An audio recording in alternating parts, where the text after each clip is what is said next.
In this video, I'm going to share on how Learning Lab sold for $300 million. So essentially, a private equity actually bought over them for $300 million.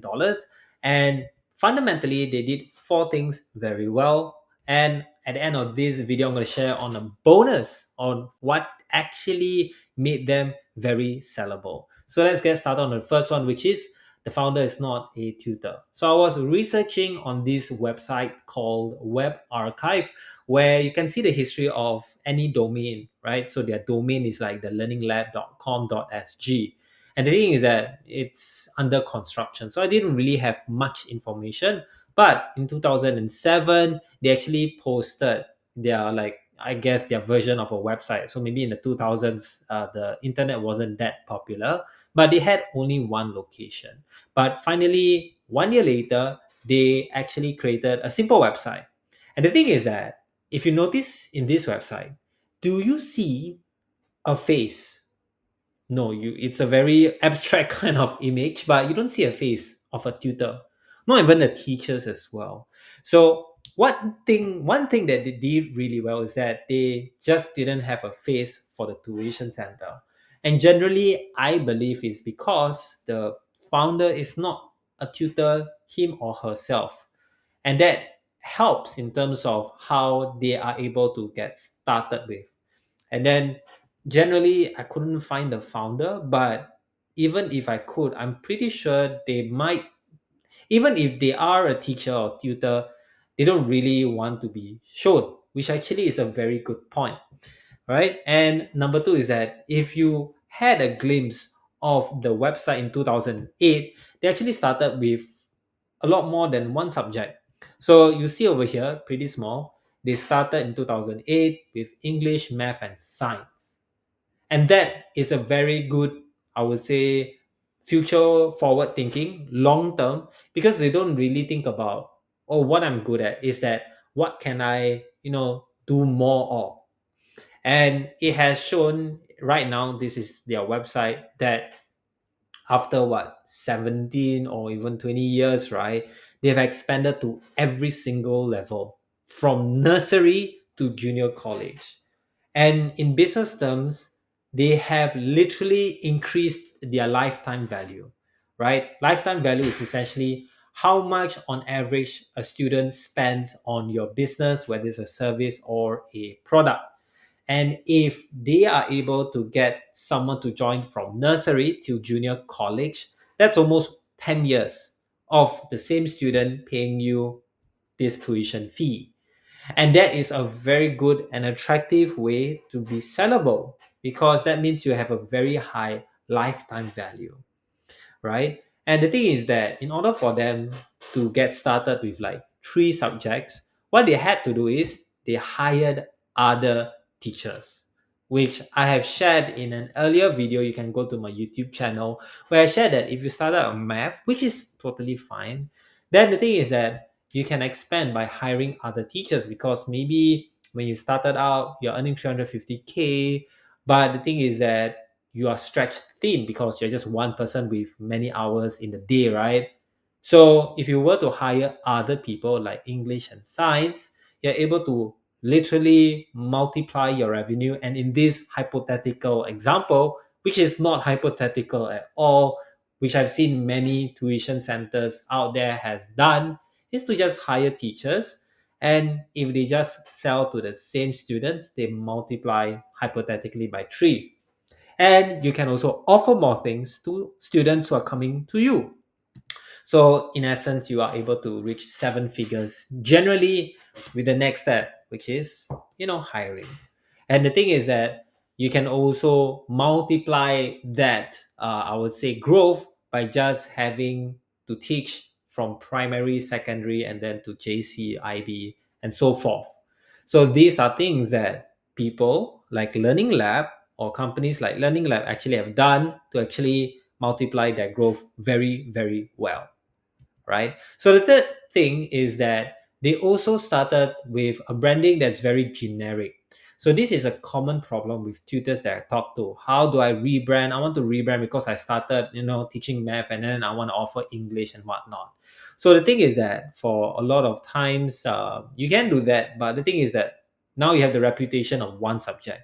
Nothing wrong, but the thing is that if you want to do that path, you're limited to that subject, which hinders, or you don't really have a lot of growth in terms of that. So a lot of times tutors start with their one subject as their brand, and it's hard to rebrand. So the thing about Learning Lab is that they actually started out a very generic brand or name called Learning Lab, and now it's a very common established tuition center in Singapore, and they really are the premium kind of tuition center, which I'm gonna share with you. The last part is premium pricing. So if you could see in their primary programs, right, they are essentially charging $500, which is very above average. So a lot of other tuition centers are maybe charging 200, 300. So for me personally, I'm a big fan of charging high to customers, because generally you make more profit even with less students. If you disagree with me, then go ahead, let me know if you're at seven figures charging a lower price. There are some tuition centers charging lower price, but the thing is that you generally get more profit because it's mathematically proven, right? I've already done that in my previous business as well. If you disagree, go ahead. But the thing is that that is the smallest thing that you can do right now to actually increase your profits and also grow your business. Because I mentioned in my earlier videos is that if you get more profits for your business, you can do more things for more people, right? It's not the revenue that I generally care about, it's profits, right? There's this saying, revenue is vanity, profits is sanity, right? So the more profits you can do, the overall wealth of your business is better lah. Because after you remove a lot of expenses, that's something that you need to think about. All right. So if you don't go for premium pricing, that's fine. And then that's why you need to know how to increase the lifetime value of a customer, which I've already explained before. The last thing that I think they don't really show at all is what I've always advocate or always share is this thing called systems, right? The thing is that you have to ask yourself, right? How are they able to scale to so many programs, preschool, lower, upper secondary, junior college, class schedule, course fees? But like even in 2008, where they are able to expand to like, three subjects, right? English, math, and science. How do they even do it? I think number one is hiring. It's very simple. You hire, right? Because you may be able to teach one subject, but the thing is, you want to teach three subjects, like you can't produce more classes or hours in the day. So essentially, what they did, I think, well, was they just hired, right? And number two is that I believe they also have gone through some form of systems on hiring, because in order for them to actually grow very big, number one, with premium pricing, they have more profits to venture out to different subjects, and they also can pay better teachers, because with more profits they can attract better teachers. And generally, when you're able to offer more subjects to students and your teachers are better, they generally want to stay with you. That's why I believe in premium pricing, or I would say increase your price, because generally it is a win-win. It's a win for you and a win for your customers as well. And the thing is that second thing is that with systems, I literally couldn't find the founder.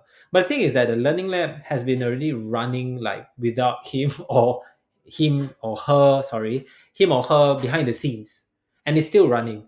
And that's a very good sign of a very scalable business, because I don't need your face anymore. And that's what Learning Lab has done, right? Like generally to be sellable, you need to run without you. And that's a dream to many tutors that I talk to, right? Or educators or education business owners, is that would it be something very good if you are able to run the business without you? And they say yes. I was like, okay, so what are you doing to do that? And then they like generally I would just advise them that document everything that you've done, and then make sure that you create systems that actually gives predictable results, right? Sounds very fancy, but the thing is that I've already done it, and that's where like I could see it because I enjoy growing businesses and I've done it in my previous business. Like I started teaching like most of you, and then I created a way to make sure that I'm out of that teaching role because it takes so much of my time. And then when I was out, I was able to grow the business, and I really enjoy it because I like to lead a team, show the direction of the company, and like improve as an overall business as well. So you can either be stuck in that rat race where you just keep on running and running and like not going everywhere, right? You may do more things but nothing really, you don't progress. So the only way you can do that is to be out of the main thing that you do, right? You might disagree, which is fine, but let me know lah if you done that already. Because to be honest, if you spend more time growing the business, generally would you grow the business? Obviously yes. So the only thing that's helping you back is your mindset of you need to be the teacher. Because I know how much tutors earn, and they can hire a tutor to replace them generally, and they can hire a very good one. All right, so with that said, if you like this video, give it a thumbs up, and if you want more of this kind of videos, subscribe down below and comment down what are the things that you learned in this video on how Learning Lab run the business and maybe implement in your business. So with that said, see you in the next one. Bye bye.